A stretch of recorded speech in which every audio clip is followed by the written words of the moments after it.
On the 19th of October 2018, we witnessed an isolated backstep in human behaviour. On a Ryanair flight from Barcelona to London, a 77-year-old Jamaican woman was racially abused by a man who demanded that she vacate her seat.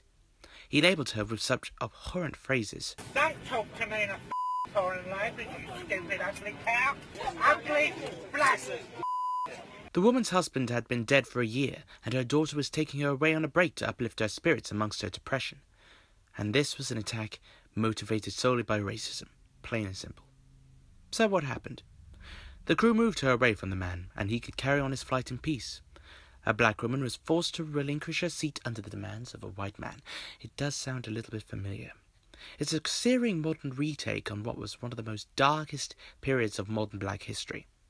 Fast forward a mere 2 days later, and the story of Rosa Parks, a black woman who refused to relinquish her seat, was adapted and broadcast on BBC One to millions of viewers. The timing couldn't be more fateful. Now, I don't usually do this kind of video, but this is one of the few times that Doctor Who has had a direct emotional resonance and a bit of an emotional relatability for me and my heritage. Doctor Who's Rosa is without a doubt one of the episodes of Series 11 that I was nervous for the most.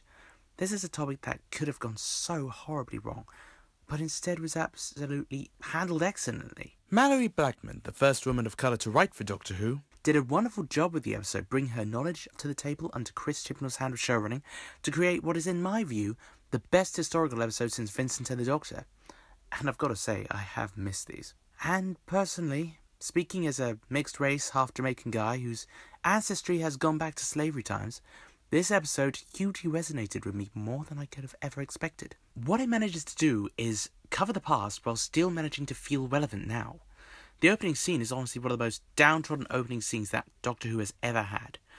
There's no deaths, no monsters, just brutal realism of what life was like for black people in that time period of America. And just that alone manages to be scarier and more discomforting than anything. Because this is real. This actually happened. As Rosa is cruelly treated and rejected by James Blake, the bus driver who is the catalyst for everything, both in 1943 and in 1955.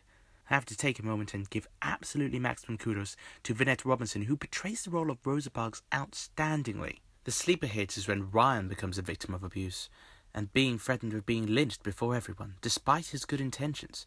But regardless, lynching was a punishment that was almost desired by those against black people in America in the 1800s and 1900s. One of the last high-profile cases was that in August 1955 of Emmett Till, a black boy from Chicago. He was only 14 and he was accused of flirting with a white woman days before. He was gratuitously murdered, and his killers were found innocent by the presiding jury of the trial, causing mass outrage. It would be decades later when it was revealed that his accuser had recanted her testimony. Much, much too late. But I digress. Now, of course, it would be foolish to insinuate that this is the first time that Doctor Who has dipped his hands into dealing with racial tones and prejudices. After all, the second serial gave birth to the Daleks, the most xenophobic race in the galaxy with parallels to the Nazis. And even in the last series, we had the 12th Doctor punching someone for being racist to Bill Potts in the 1800s. But Rosa is, I'd say, the most direct instance of it happening from a human angle. The scenes are quite brutal throughout the episode, such as the bin scene, with Yaz and Ryan reflecting on the attitudes of the time compared to the attitudes towards people of different colours in 2018. It's clear to us that so much has changed for the better since then, but at the same time, it feels like not enough has changed and moved forward. The conversation felt horribly real, and is probably definitely resonant with quite a few different people of different colours. Prejudice is still rampant at all times, but time can continue to dilute the prejudices. So as Yaz says, who knows where they will be in 50 years. The choice of the villain is a strange case. Krasko, who can be really summed up as a time-travelling white supremacist, is responsible for 2,000 deaths and now has a neuroconstrictor preventing him from hurting anyone further. While, as pointed out to me by a friend, that last bit does make him sound like a certain vampire, he seems to be written like this is intended to be his first appearance. His motivations just seem to be as blunt as hating Ryan's kind and writing what went wrong to ensure that black people are kept down. Well, that's my interpretation at least. But we never really understand why. And given how he's from the future, it does indeed contradict Yaz's thoughts of how prejudices will die out, implying that there will always be some form of racial prejudice around, no matter what happens and no matter how far in the future we go. But he's disposed of rather simply, like a speck. Ryan hits him with his own weapon and he disappears into history, much like all racial prejudice should. It's a fitting end, especially if he doesn't come back. Obviously, the episode revolves around and leads up to the actual incident on the bus, which is handled pretty excellently.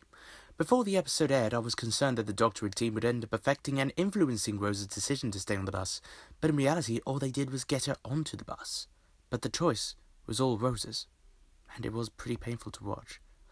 The rest was, as they say, history. Huge kudos to director Mark Tonderai for his imagery here. The song choice as well, while diversive, does make sense to me. Rise Up by Andrea Day is seen as an unofficial anthem for the Black Lives Matter movement. The importance of Rosa is that it strikes while the iron is hot in terms of the betrayal of division caused by racial attitudes that is being seen in the media then and today. Not long after the Ryanair incident occurred, and sometimes as a result of things like that, it can make you feel like that we as a species sometimes haven't moved all that much. But when you look at it behind the scenes, Rosa was written by a black woman, with music composed by and the episode directed by black men, with a diverse cast and crew about.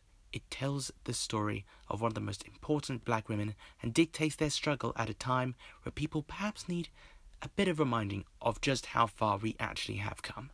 But let's also be clear.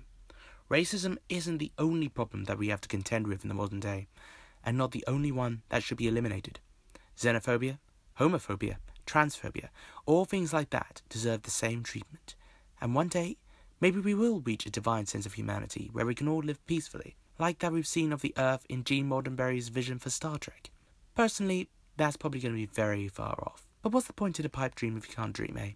I'm pretty sure this video's going to get a mixed response anyway, but hey, this is just my views. Honestly, as the aforementioned mixed race guy that I am, if both sides of me can be united, then I hope that for the rest of the world. Anyway, see ya.